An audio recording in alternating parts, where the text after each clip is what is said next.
beautiful wife, Beth, rolls over to me, and she says, "Guess what? I'm pregnant." So I look back at her. Of course, I'm overwhelmed with joy. And I say, "That's wonderful. I'm going to law school." I couldn't think of a better way to get out of changing messy diapers for the next 4 years or so. I knew with a baby on the way, I needed to do more than what I was currently doing. So I took the LSAT, I applied around, and I received an invitation to attend an open house at Atlanta's John Marshall Law School. At the open house, Dean Richardson Linton, who had recently been appointed dean of the school, spoke to us about his plan for the school, the direction he wanted to take the school. His vision, his goal, was instantly engrossing and exciting. I had to be a part of this. I'd like to thank John Marshall for letting me take part in this, for giving me the opportunity to further myself, and for giving me the opportunity to begin my legal career.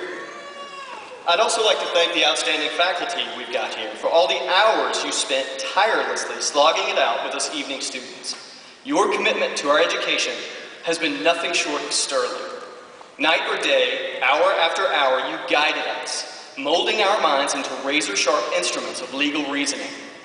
Even after spending 3.5 hours with us, driving you all to the brink of insanity, you still waited around after class ended, as students lined up to ask the questions we were all afraid to ask.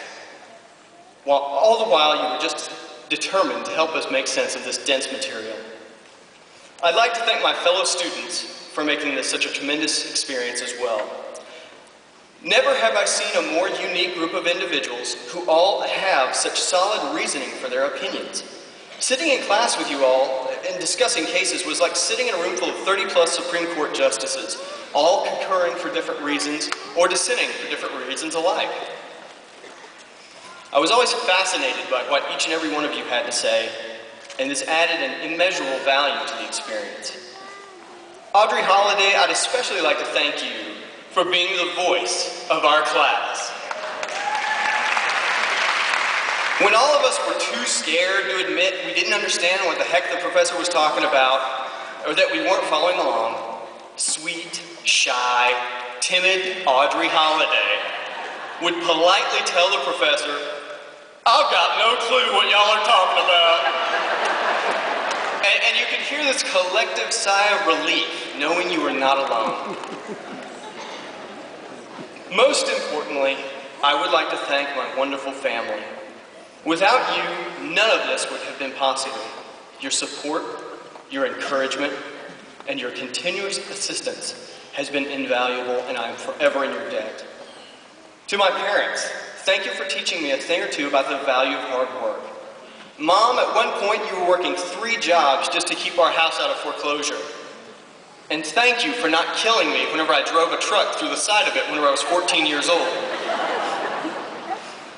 To my in-laws, 4 years ago I was sitting around with my father-in-law and I'm hemming and hawing about whether or not I should even go to law school. I'm griping about how much older I would be and how long it would take me to get finished. And my father-in-law, he's a bright guy, he's an engineer. I can see him looking down, his engineer mind is engaged, he's thinking. And he looks up at me and he says, "How old will you be in 4 years if you go to law school?" I look back and I say, I'll be 35. And he asked me again, "How old will you be in 4 years if you don't go to law school?" And I sheepishly replied, 35. He made his point and off I go to school. I especially wanted to thank my beautiful wife, Beth. 4 years ago, we had a newborn baby at home, and we were both scared to death of how to raise a child. But yet you still encouraged me to follow my dream and to go to school. You were practically a single mother, working 14-hour days with no weekends off, all because you wanted to make sure I had time to focus on school.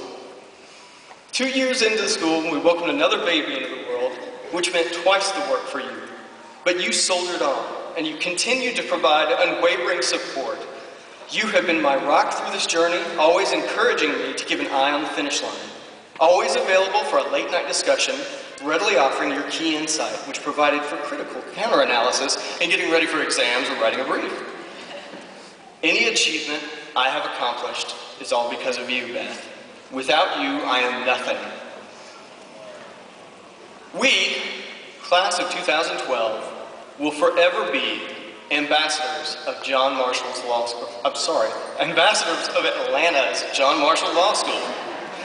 The impressions we make on others will leave an indelible mark upon them in regard to our alma mater.